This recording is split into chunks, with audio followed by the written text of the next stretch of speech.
Bhaktya vina aparada lakshay shiptascha karmani taranga madhye kripamayi tvam sharanam prapanam prinde namaste charanavindam bhajami radham aravinda netram smarami radham madhurashmitasya vadami radham karunavaradram tato mamarasti gatirachari.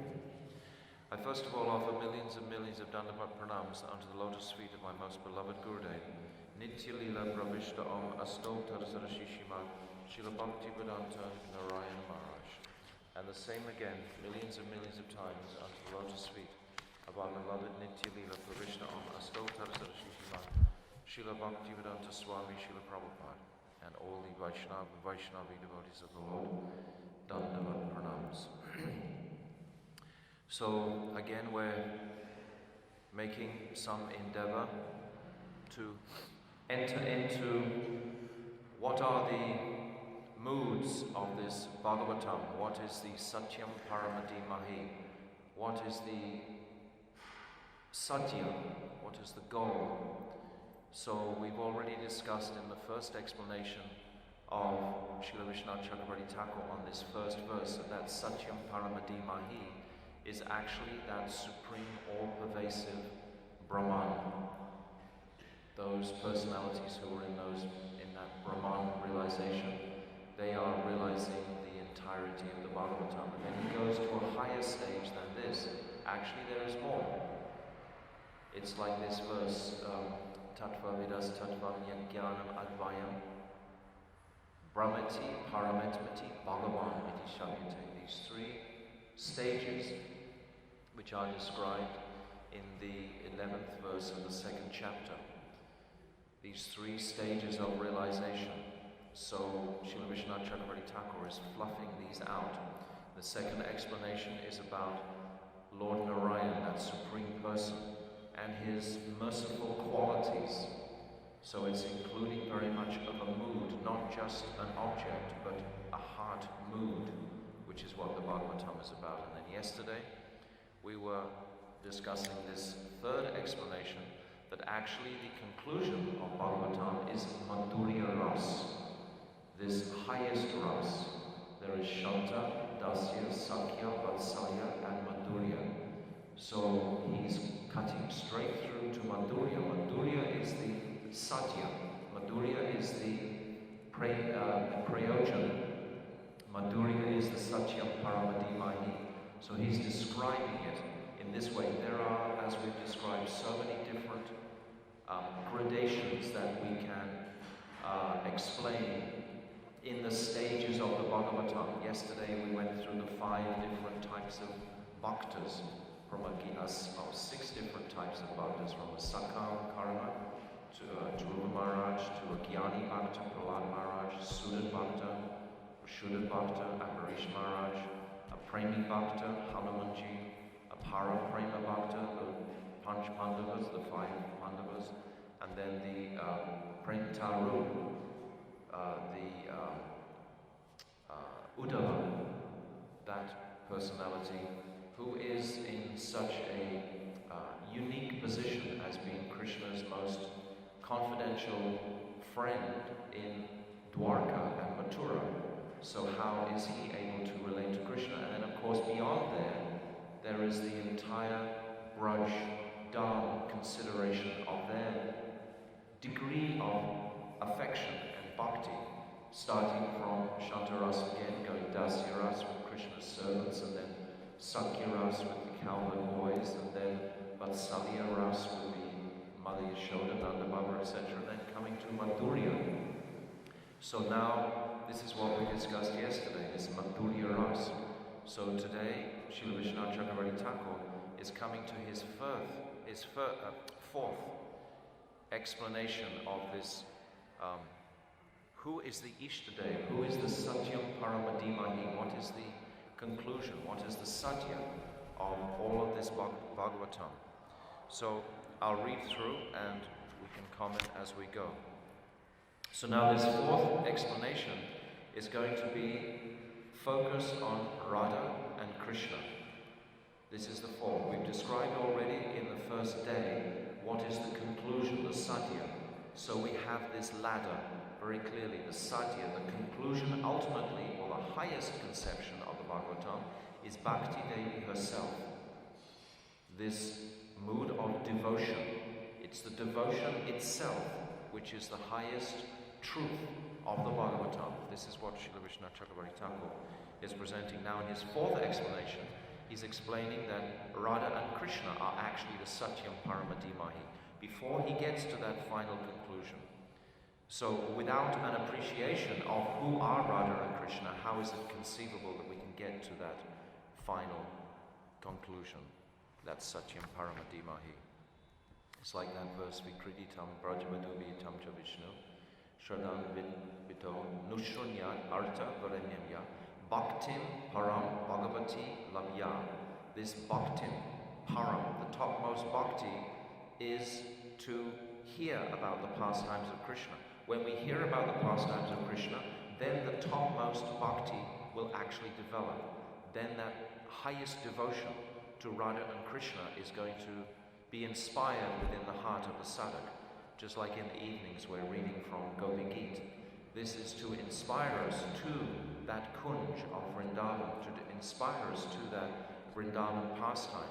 Not only just the Vrindavan pastime, but actually what are the moods of the Brijbasis, and not just the Brijbasis, but of the gopis themselves, and not just the gopis, but the gopis in this traumatic mood of absolute separation, when Krishna has already danced with them, they've already appreciated and enjoyed the Rasa Leela, they've already felt such utter ecstasy that Krishna is dancing with them alone amongst millions of other gopis. They're feeling that.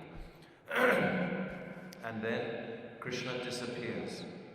So now they've been plunged from the topmost height of ecstasy down to this most intense mood of separation.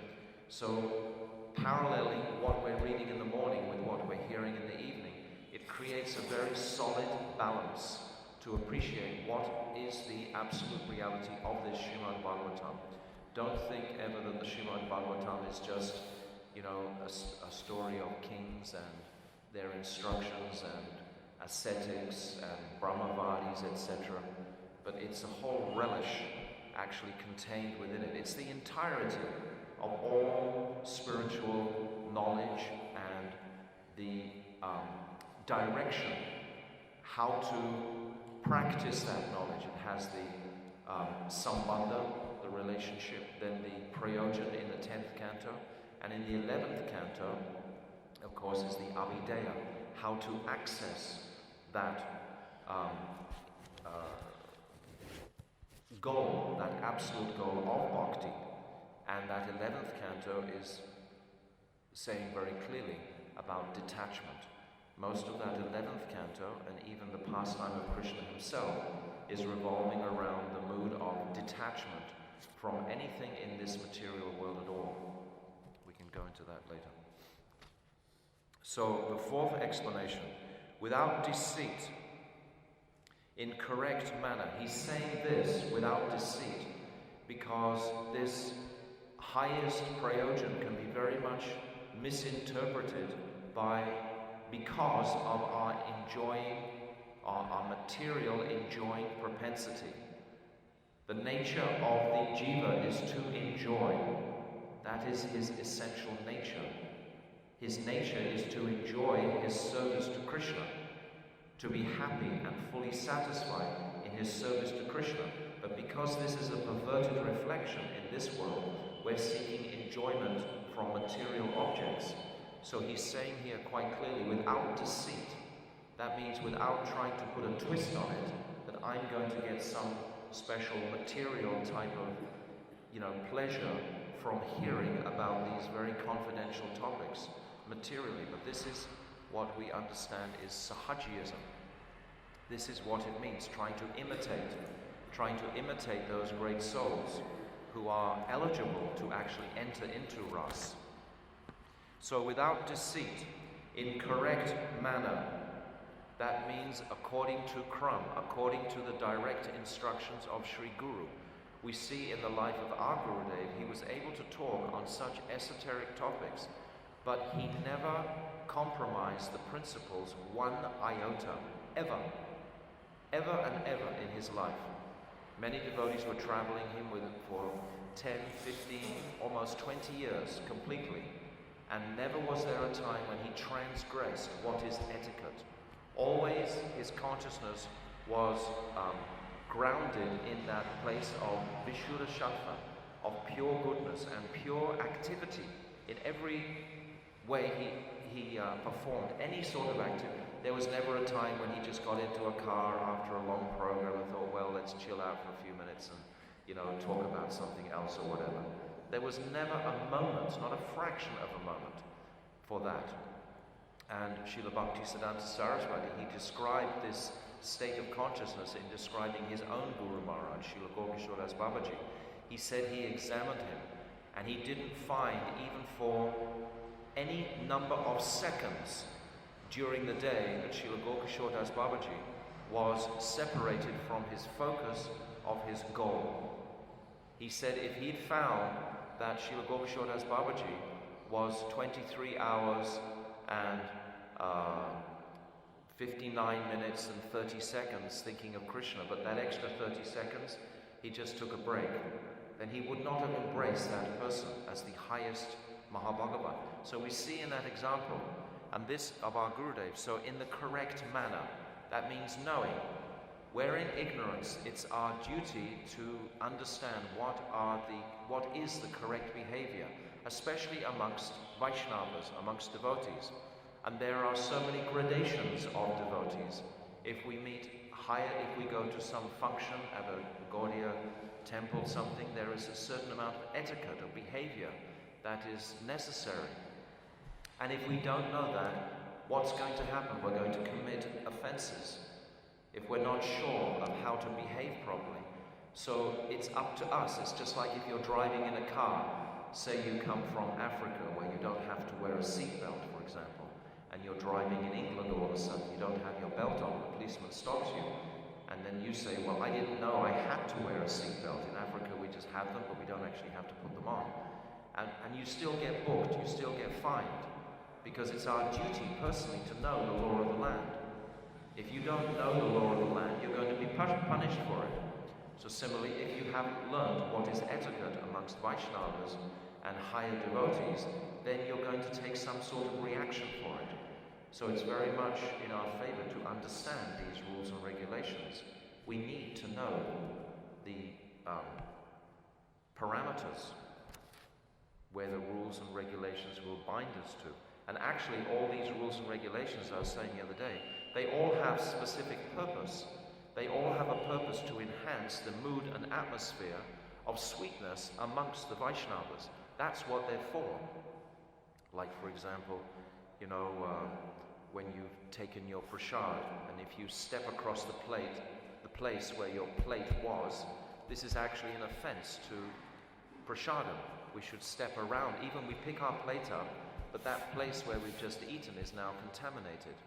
So if we step over it, we're also taking that contamination within us. We should step around that.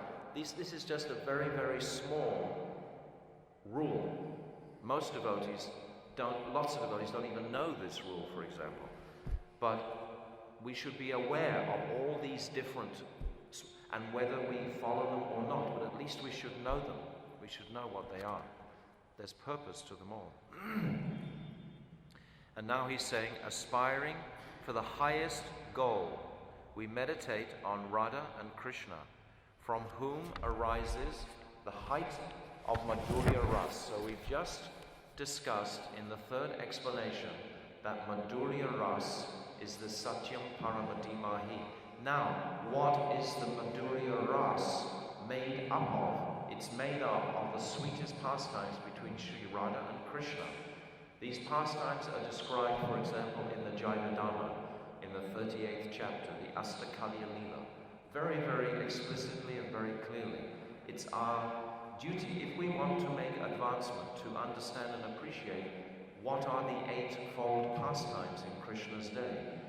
Initially, we start off with Nishanta Leela. We're here for Mangalati, we're celebrating this union and separation of Krishna at that time. Then there's Pratalita Leela, that beautiful Leela Krishna goes home, he takes, he's woken up by Mother Yashoda or Kara. Sometimes Purnamasi comes in there, and there's so many descriptions of Krishna waking up, Mother Yashoda discovering these scratch marks on his body, Madhumangal standing there. Oh, I know what they are. These are the gopis making these scratch marks. Krishna's looking daggers at Madhumangal. Then Madhumangal has to change his tune and say, actually, you know, it's the gopas, not the gopis. Because Mother Yashoda, she can't even begin to relate to that kind of maturity in her little son. She only sees Krishna as her little breastfeeding son. She can't imagine him, you know, having romantic engagements with the gopis. That's completely not included in her mood of Vatsalya. So there's all that beautiful waking up of Krishna, and then how he cleans his teeth, etc. with Baladev Prabhu, and they go to the Goshala straight away with Nanda Baba, because the cows are all there waiting to be milked, and unless Krishna makes an appearance, the cows are withholding their milk. As soon as the cows see Krishna, immediately they release their milk. The calves come running to Krishna to be petted and stroked. Krishna goes up to a few cows, begins to milk them. It's described he just holds the pail between his knees and just milks them very beautifully. The cows are in total ecstasy. So the whole, because there are thousands and thousands of cows, so all together the cows, once they've had darshan of Krishna, their milk begins to flow like the Mother Ganga. Just so much milk is flowing from their udders. So all this beautiful pastime takes place, and then Krishna goes back to Nanda Bhavan, and meanwhile Radharani, she's actually sent across some ladus and some beautiful sweetmeats for Krishna's pleasure, and then Krishna sits down in the Bhojan Laya with Nanda Baba and Baladev, his brother, and of course Krishna, Mother Yashoda thinks, won't eat very much unless all the other suckers come and join Krishna. So she tells all the mothers, oh, please send all your suckers to eat with Krishna. And then Madhumangal comes, Sridam, Sumar, and they're all eating together very beautifully and happily. Krishna's making jokes, Madhumangal's making so many jokes, they're swapping their food around on their plates. Madhumangal says, oh, what's that crow doing over there? And they all look, and immediately Madhumangal takes something from Krishna's plate and puts something that he doesn't want back onto Krishna's plate. So all this joke, very sweet, happy atmosphere is taken. This is called Prata Lila. This is about the personality. So moving through from Prata Lila, then there's Purvana Lila, that Lila before midday. Then there's Madhyana Lila. When we get to Madhyana Lila, that Madhyana Lila is 3 times longer than any of the other Leelas. The other Leelas are 2 paharas long. But this Madhyana Lila, this is like 5 praharas long. Let me just check those times. I don't want to tell you something and then you go away.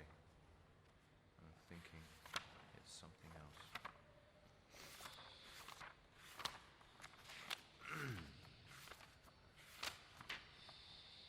Oh, didn't bring it.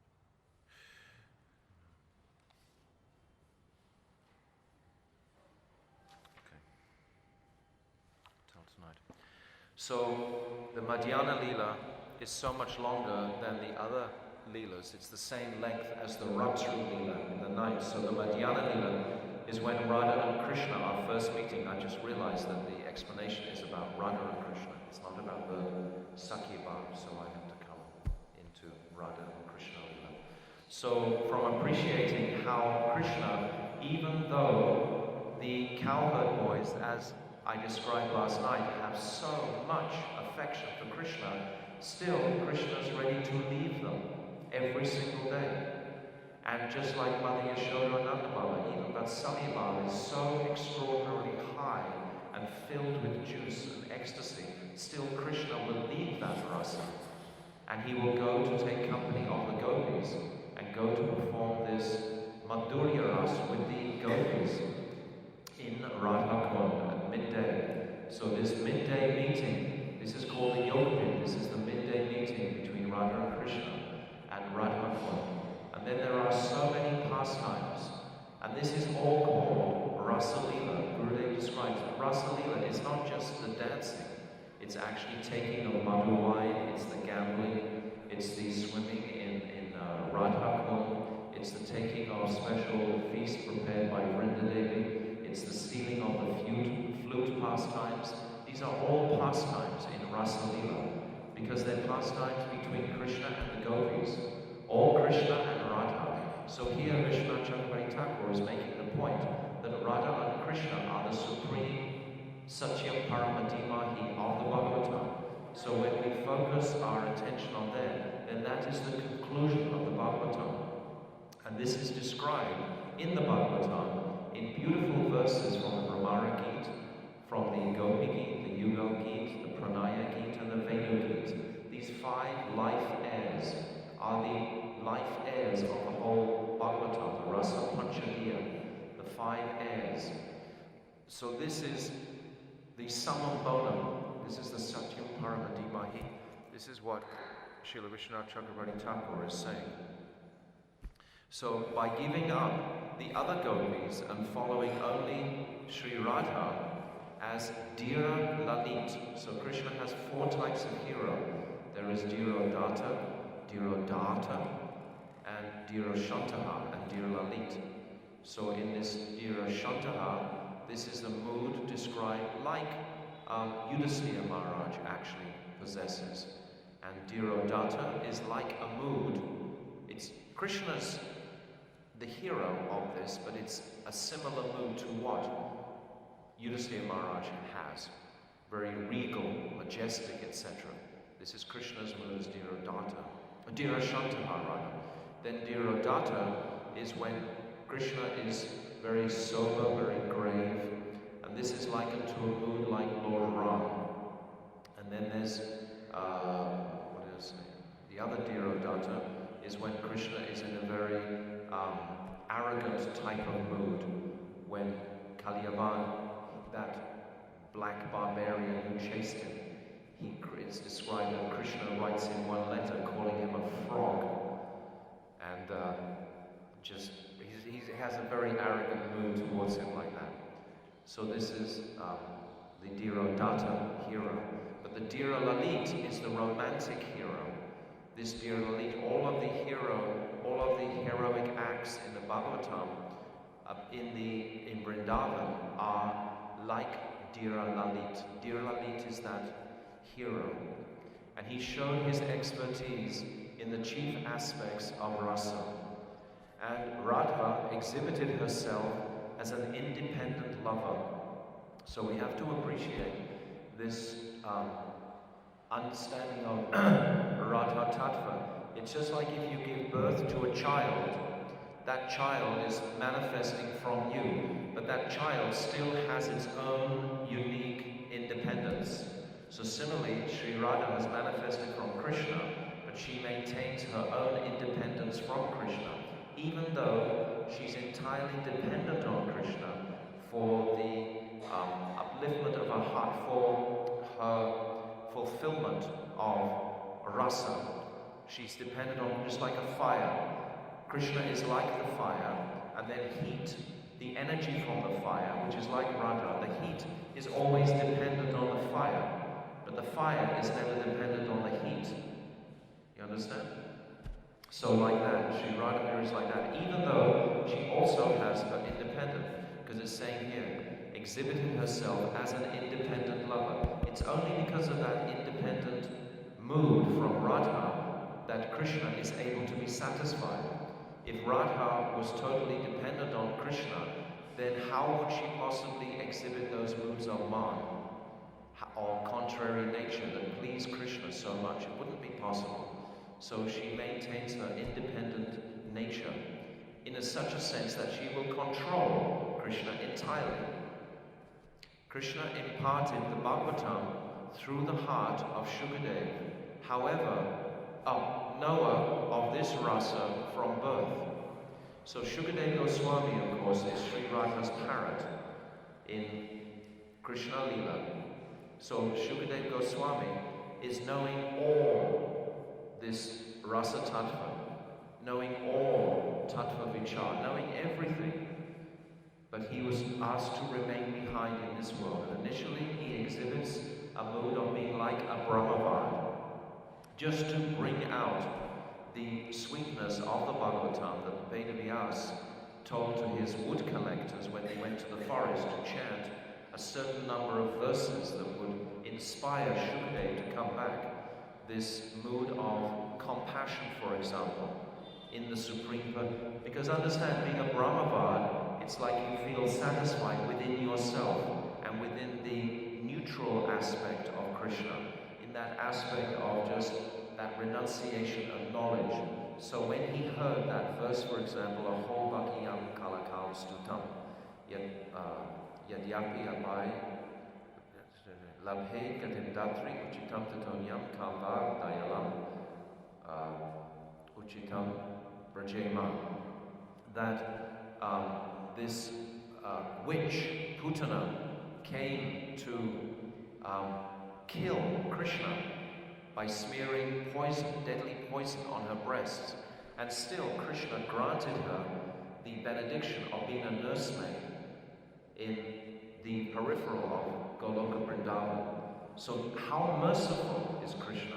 We cannot conceive of his mercy. So when Shukadeva Goswami, he hears that verse, then he starts to want to know more, want to hear more sweet pastimes of the Lord. Then he hears Bhativedanta Varavapu Karaneo Karanikara Bibrat Asa Kanaka Kapisham Vajayantim Chamalam Randram Venu Adara Shudayam Punayam Gopa Vrinday Vrindaranyam Swavada Ramanam Pravished Gita Kirti, this beautiful verse which is describing the form of the Lord when he goes to the forest with a karnikara flower behind his ear, and he's with his brother Baladev, and their flutes are sounding, and he's walking in the forest. So this beautiful description attracted Shukadeva Goswami back to the ashram of his father, and then he was imparted this Bhagavatam to him, so that he could impart it to the rest of the world. So of course Shukadeva Goswami is knowing the essence of the Bhagavatam. Obviously he knows the essence of the Bhagavatam. But when he's reciting the Bhagavatam, he recites it in such a way that people will get the message in a proper manner, that it won't be misunderstood, or if it is misunderstood, it's just by one jiva's envy that they're misunderstanding it. But he makes it very, very clear to those intelligent people what is the truth of the absolute Satyam Paramati Mahi. Krishna imparted the Bhagavatam through the heart to Shukadeva Goswami, knower of this ras from birth. Bhagavatam makes the devotees faint in ecstasy and undergo transformation. I didn't see anyone fainting last night when we were discussing Gopinath. You don't see it very often, right? You hear this absolute place, but do we have faith? Madhu, do we have faith that this can create this ecstasy, that we can come to a transformation of fainting?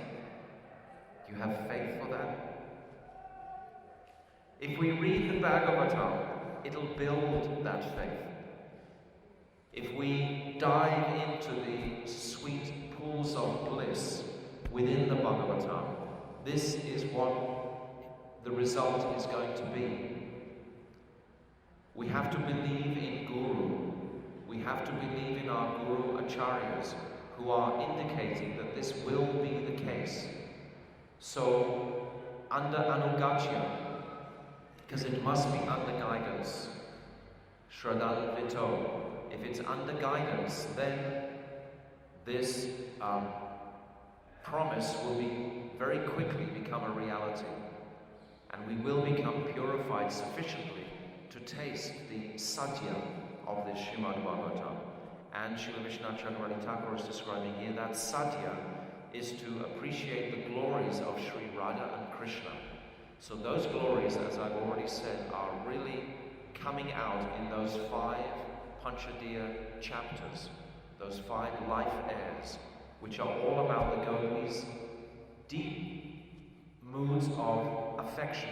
In Venu Geet, for example, last year, we went through many of the verses in Venugit, how the gopis are feeling that jealousy in their hearts, even towards Krishna's bamboo flute, even towards the cows. They seem to have closer proximity to Krishna than themselves. It's called Rishya in Sanskrit. And this mood in their madness of affection, the height of their attraction to Krishna. So we're witnessing the gopis' attraction to Krishna. We're being allowed to see, have a vision of this highest estimation of sweetness that is the nature of the spiritual world. All we're aware of in this material world is difficulty and suffering and samsara. It's too hot, too cold, etc. The various miseries that afflict all jivas.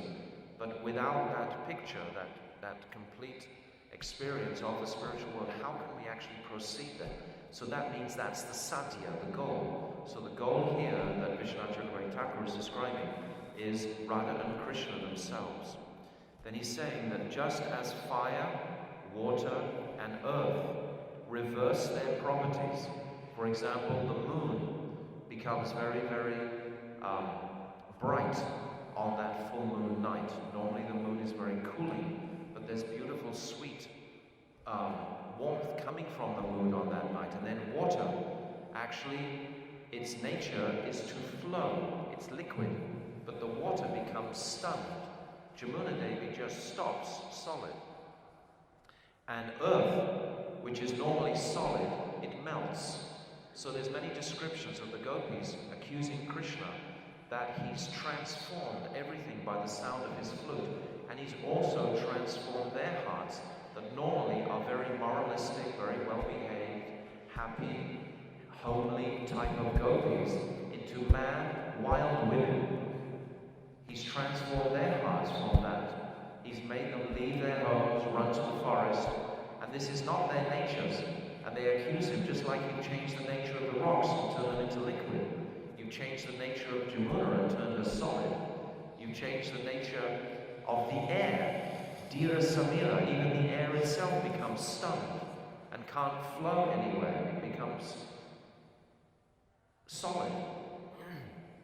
So this is what Krishna has the ability to do.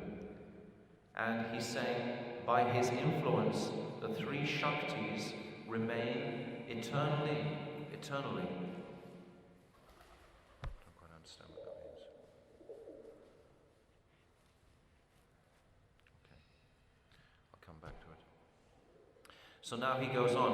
Among all the gopis, sweetness reaches its highest point in the company of the Queen of Vrindavan, the principal gopi. And this is indicated in many verses. This is from the 10th canto, chapter 30, verse 27. Here we see the footprints of some gopi who must have been walking along with the son of Nanda Maharaj.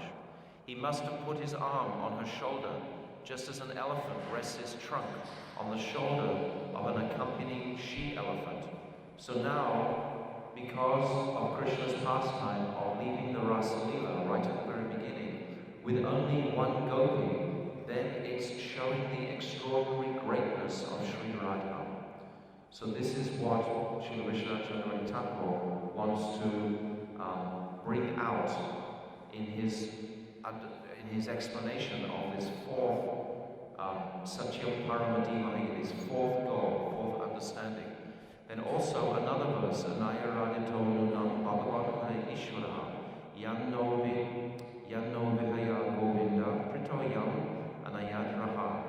That certainly this particular gopi has perfectly worshipped the all-powerful personality of Godhead, Govinda, since he was so pleased with her that he abandoned the rest of us and brought her to a secluded place. So again, the priority, the principle of Sri Radha has been accentuated by Shukdev Goswami in his verses. He's placing Radha as the center.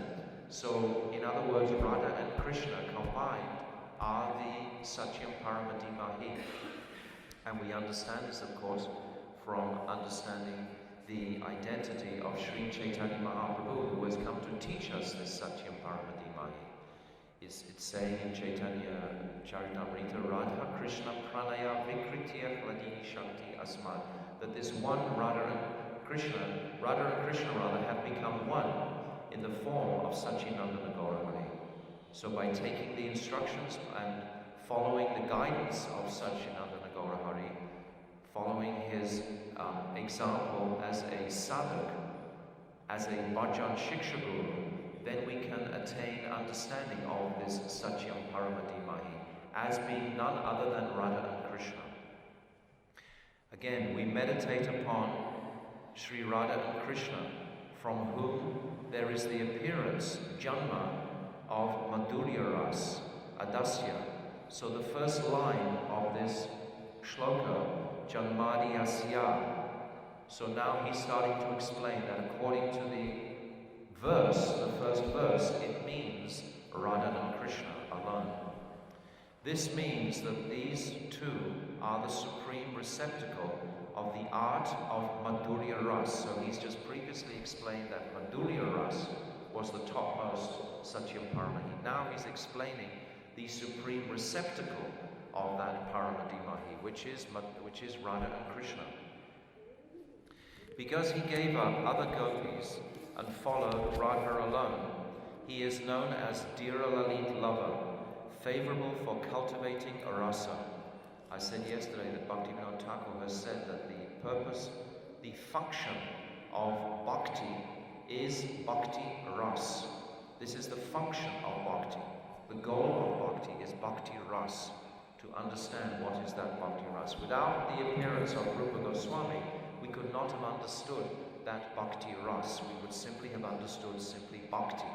It's like before Rupa Goswami, only pure bhakti was described and discussed and talked about amongst the Vaishnavas and devotees. And the acharyas could only give that, Ramanuja, Madhvacharya, etc. But with the appearance of Rupa Goswami, then this bhakti ras became manifested. In other words, the rasa of the relationship of Madhurya Ras, which is between Radha and Krishna, essentially. And because he is Dhira Lalit, she alone remains with her lover. So there's another word in that first line, swarat. So now Vishwanath Chakravarti Thakur is interpreting that as Swadina Kanta, a woman who controls Krishna, or Swadina Bhartika, it's the same. This lover who controls her lover.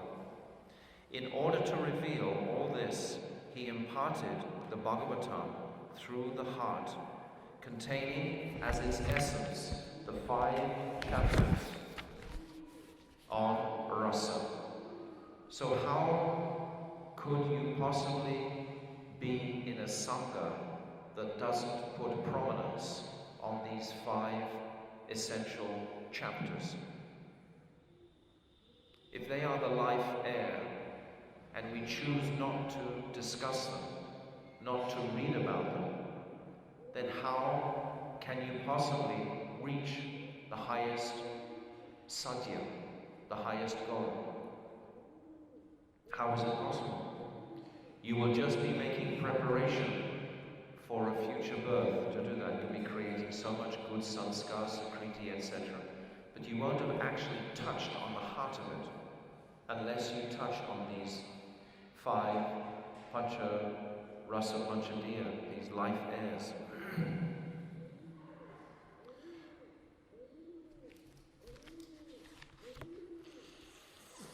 Containing as its essence the 5 chapters on rasa, to Shukadev, knower of this tattva, kavaya, from his birth. So that first line, Janmadi Asya Yato, and then the second line, Tene Brahma Krita Ya Adikavaya. So Adikavaya means poet, or that person who's describing. So this poet is actually ultimately Shukadev Goswami. The Bhagavatam is called Brahm in the following verse, Idam Bhagavatam Nama Puranam Brahm Sanatanam. This Bhagavat Purana is furnished with Brahman. So it is held in the setting of the Brahman. The Brahman is described. And then it's describing that the Bhagavatam is sweetness flowing from the mouth of Shuka. Shuka Vag Amritad Binda Bindu. Krishna is the moon rising from the sweet ocean of the words of Shuka. So it is, it's like somebody, even materially, can say so many things, but he's not actually directly saying the meaning. It's called parokshva. And Krishna also would like to have conversations with the gopis, for example, in this parokshva, this hidden meaning.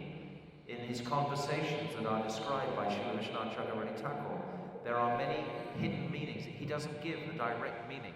So even though Shukadeva Goswami is describing so many aspects of the Brahman, for example, Paramatma, and finally Bhagavan, still it all should be understood with a mood of bringing us to fully taste the sweetness of Sri Radha and Krishna's conjugal love for each other. From hearing the Bhagavatam, since it has rasa, the devotees faint in ecstasy from tasting the rasa. Or because Radha and Krishna are the objects of their hearing and seeing, their close associates, Suraya, this is another word from the second line of this verse, Suraya. Though most wise, the close associates are most wise, still they become bewildered by the height of this sweetness. It's so bewildering. This means that they take on qualities opposite to their normal qualities out of ecstasy. So this is just like the gopis, like I've just described. Out of ecstasy, they lose all their moral conduct, they lose all their shyness, they lose all their intelligence which keeps them in their family lives, they lose all their morals, etc. Their ecstasy is just like the earth, water and fire, reversing their properties. For instance, the moon, a form of fire, is seeing the Rasa Leela of Radha and Krishna, gave up its quality of moving and became stunned. So the moon is described, remained in the sky for a single night of Lord Brahma. That's 4,320,000,000 years the moon didn't move. It was stunned in ecstasy at what it was perceiving. This Rasa Leela is so, we cannot begin to describe it in words. 8,400,000 ragas were manifested. And a raga for each species of life was manifested from that Rasa Leela pastime. It's described that as Vrindavan is the audience and all the personified instruments are there, the predominating sound was actually the singing of the gopis, and there was the sound of their bracelets and their ankle bells. But this amazing festival of rasa, which Krishna performed, stunned the moon for 4,360,000,000 years. How can we conceive of this? It sounds pretty good. You know, so we should develop some kind of enthusiasm to serve that Rasa Leela, to serve Radha and Krishna, and to meditate on that Rasa Leela. How can we not meditate on that if we're living here in Vrindavan Dham?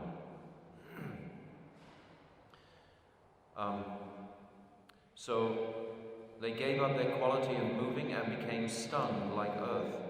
Water, on hearing the sound of the flute, became stunned like earth. Stones made of earth became liquid like water. By the influence of these two, the creation of the three consorts, Trisarga, that means Shri, Bhu, and Leela, Krishna's principal energies, or the gopis, the queens, and Lakshmis, three other aspects of these energies, the gopis, the queens, and Lakshmis, or the internal, external, and marginal potencies become factual. So he's talking about three energies. Those energies can be Bhur, Shri, or Leela energies. Or they can refer to the Gopis, the queens of Dwarka, or the Lakshmis, or Lakshmi Devi herself in Vaikuntha, or the internal, external, and marginal potencies. So these three types of energies. In other words, what I'm appreciating now is that we can spend 100 lifetimes just studying this Bhagavatam. What to speak of just the first verse? Because Vishwanath Chakravarti Thakur, such a profound personality, has broken it down into so many explanations for us. Whatever is our adhikar, we will take and understand. Whatever stage we're up to, it'll support that stage and take us further. This means that the consorts, such as Shri, who have been manifested by Radha and Krishna, by their influence, by them being the basis of the consorts. This means that the consorts, such as Shri, who have been manifested by Radha and Krishna, by their influence, by their being, the basis of the consorts, these three energies are the basis of the consorts, exists eternally because of their eternal relationship. So all of these energies in their different features are existing eternally for the pleasure of Radha and Krishna. So in other words, all the Shaktis and energies that are described in the Bhagavatam are all supporting the beautiful pastime of Sri Radha and Krishna. We meditate on them without deceit, as in real forms and as the most excellent forms, param. So in other words, this has nothing to do with any sort of imagination or speculation.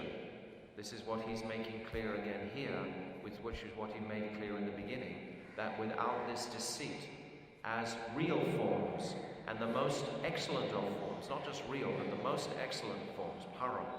Thus the object of worship, Radha and Krishna, as the Vishaya of the Bhagavatam, has been shown on this subject in the first verse.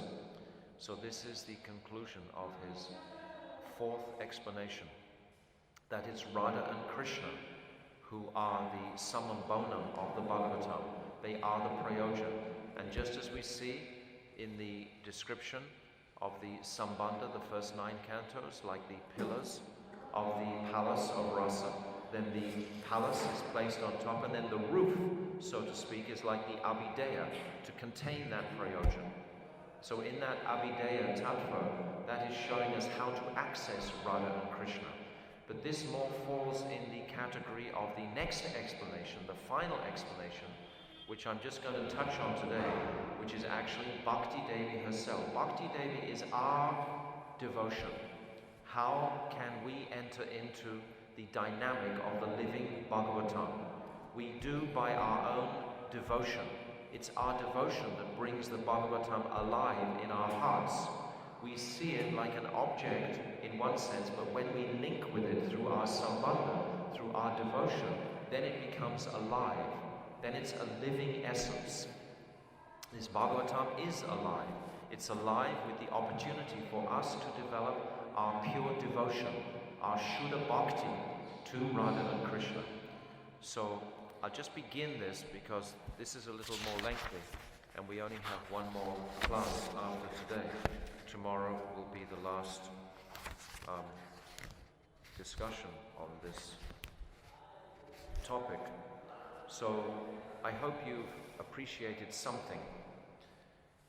Actually, I don't think that the translator has given us such a good translation. To translate these sort of scriptures, you have to be under direct guidance of a Mahabhagavat.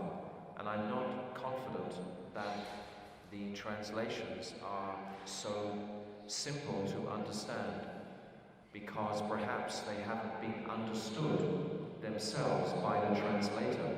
But nevertheless, just like a blind uncle is better than no uncle, we're certainly getting a conception of the enormity unity of the Bhagavatam, of the different essential points of truth. So even if we haven't understood all the different Sanskrit aspects that Srila Vishwanath Chakravarti Thakur is pointing at, but nevertheless we understand the heart of it, the essence. We've worked from the Brahman to Krishna and his mercy Shakti, and then we've worked to Madhurya Ras, and then Radha and Krishna. So these four principal conceptions, but it's never really left Vrindavan. The whole presentation has never really gone out of Vrindavan, because that's the foundation. So now in this fifth explanation, it's saying, let us meditate on the most beneficial spiritual process which is beyond the gunas. So now we're coming into a very exalted state or understanding which is beyond even the gunas, which brings about the appearance of the Lord as Sri Bhagavan. So this appearance which is beyond the gunas actually will manifest the Lord. The Lord will manifest in the heart of that sadhak studying. Just like I explained in the very beginning, that on every page of the Bhagavatam is Krishna's footprint. It's there on every page. So now with this knowledge, with this understanding, we're able to perceive the presence of Krishna clearly within the Bhagavatam through our bhakti, and by which there is realization of Brahman and Paramatma in the process of Gyan and Yoga, which is complete knowledge independent of other processes. So he's explaining this Brahman, Paramatma and Bhagavan. There's three aspects making up Krishna, which was revealed by Narad to Vyas, by which is bewildering to even great sages, which is not mixed with the three gunas, and which defeats its opponents by its very nature of giving direct experience of bliss. How can we have a direct experience if we're not linked? We're linked by our devotion. It's our devotion, our attraction, which is making the link. That Sambandha is making the link. And then when the whole veil is pulled back of the sweet pastimes of Radha and Krishna, then such ecstasy and bliss becomes immediately inspired within the heart. Then it's a direct experience of this Bhagavatam. Then this Bhagavatam becomes completely alive for the sadhak. It's like a living entity, this Bhagavatam. For sure, 100%. Don't doubt it for a second.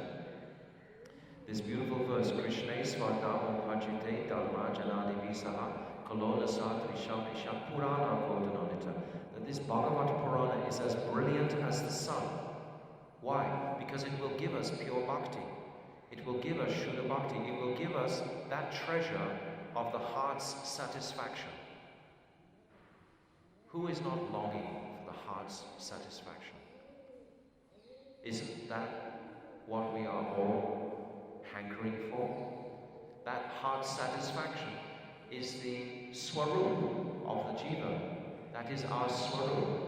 And that activity of the swarup is service to Sri Krishna. That's the nature of the swarup, is service. So when we are in that swarup serving, then such bliss and satisfaction of the self in our correct identity as maidservants of Sri Radha will bring such bliss. The process of bhakti is indicated in scriptures as the abhideya, by which the ashraya, Krishna, can be attained. So I'll just discuss a little bit. The abhideya tattva is described in the 11th canto, and I've described many times how Krishna himself is demonstrating his own detachment from his own family relatives during this pastime, that he understands that he's ready to leave this world and go to another universe to again have the whole Braj pastime happen over again. And he knows that he can't leave behind all the Yadus, the Vrishnis, the Bhojas, etc., his family members. If he leaves them behind, they're so incredibly powerful they'll create havoc on the planet because they're too powerful. So he knows he has to make an arrangement to annihilate them all. But these are really his loved family members. But still he's making an arrangement to annihilate them. And the arrangement comes when, by the help of Yogamaya, then so many inauspicious omens become witnessed in Dwarka. And then all the astrologers are understanding, and Krishna is saying himself, that that these inauspicious omens have to be offset by a purifying yajna. If we perform a yajna, then this will purify these inauspicious omens. So then all the men, they go to Prabhash on the mainland, because Dwarka is an island, of course, on the mainland, and they have a yajna.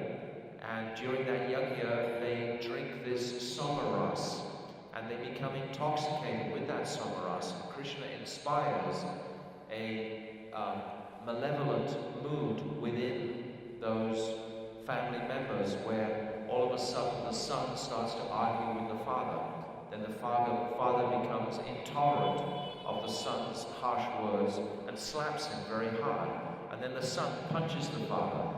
And then the father thinks, well, this is unbelievable. Then the father thinks, I should kill my son for this heinous offense. And then someone sees that, and then all of a sudden, practically in a moment, they're all fighting with each other. They all run to their chariots, grab their weapons, they begin killing each other. Or rather, sorry, they haven't brought their weapons with them. So then they begin uprooting the canes that are on the bank of the ocean there. These canes have become iron hard because of the curse of Durvasa Rishi, when the young, arrogant sons of Krishna were posing in front of the saints. One of them, Samba, he had some cushions under his belt, and they dressed him in a sari like a young girl, and they brought him in front of these divine sages and said, oh, is he going to give birth to a male or a female? I mean, how rude is that? These are real elevated divine personalities. Narada Rishi, Agastya Muni was there. So many elevated rishis, and they were just playing around like it was some sort of game. So then initially the saints, they ignored them completely. And then finally Durvasa, he cursed. He said, you will give birth to an iron club, which will be the destruction of your entire race. And then the children, the boys, they pulled back this cover and they saw an iron club was there instead of pillows. They became terrified. They ran back to the palace, and they didn't go and see Krishna because somehow they thought Krishna would be very annoyed. They went and saw their grandfather, because usually the grandfather is more kind and merciful than the father. So they went and saw Ugrasen. And Ugrasen called all the Brahmins in the assembly, and they decided, we'll grind this club to dust, and then it cannot possibly be the destruction of our race. So they ground it to dust. And Ugrasen himself, he put it in his cloth and took it to the ocean and threw it all in the ocean. Of course, they couldn't grind the final little piece because they couldn't get your hand on it. So that final little lump was also thrown into the ocean. Then all those dust particles, they all went to the shore, and they all merged in these canes growing on the side of the shore. And when these canes were growing, they absorbed these iron filings, so the canes became like iron rods. And then that final piece of iron that couldn't be ground up totally was swallowed by a fish. And then the wife of the hunter Jara, she got that fish, and then she was cleaning that fish, and inside the fish she found this iron lump. So she gave it to her husband, who was a hunter. And the hunter, he fashioned it into an arrow. And finally, that same arrow is the arrow that pierces the heel of Krishna when he goes to leave his manifest pastimes. So when all the relatives were fighting with each other in Prabhash, because they hadn't brought their weapons with them, they grabbed these iron filings and used them to kill one another. And Krishna and Balaram, they also picked up these iron canes and began killing everybody. And Baladev, he understood actually what was happening, because finally they killed it. It's described something like 250 million. 560 million. Right. I mean, all these figures are in the Bhagavatam. It's described something like there were 2 million teachers of the sons of Krishna in Dwarka. There was such a huge population of Dwarka. So even though it's a tiny little island, so again, don't try and throw it into material calculation. So 560 million men were killed at that time. That's half a billion. That's half the population of India. Just in one place were actually killed. And then Baladev Prabhu, he saw what destruction had gone on. So then he walked into the ocean, it's described, and a huge white snake came out of the ocean, and Baladev Prabhu went into that snake and then disappeared. And that's how Baladev Prabhu left this world. But Krishna, after that fight, he went and sat under a peepal tree, and all his 4 prominent weapons manifested beside him, and all the devas came and glorifying him. At that time, he had his foot crossed over his lap, and the hunter Jara was in that forest looking for deer. Now, Srila Vishwanath Chakravarti Thakur comments, how ridiculous would that have been if a hunter would go and look for deer in a place where 560 million people had just been killed? There certainly wouldn't be any frightened little deer hanging around, but nevertheless the hunter was there, and he mistook the beauty and sweetness of the heel of Krishna to be the soft face of a deer, and then he took his arrow and shot it into the heel. And then as soon as he did that, he realized actually this is Krishna. Then he ran around in front and saw Krishna sitting there in all his Vaikuntha splendor, and immediately offered Dandavat pranams, begging forgiveness. And then Krishna immediately forgave him, and a Vaikuntha airplane came immediately and took that hunter Jara back to Vaikuntha. And then Krishna, he leaves this world according to material vision, according to Lord Brahma. Of course, after that he goes back to Vrindavan, and he takes all of Vrindavan residents back to Vrindavan. But this pastime stretched out over something like, I think it's 32 or 33 chapters of the 11th canto. Hang on. You've got a list, someone? Pandita. How many chapters in the 11th canto? No, look yourself. How many chapters in the 11th canto? What's the last chapter of the 11th canto?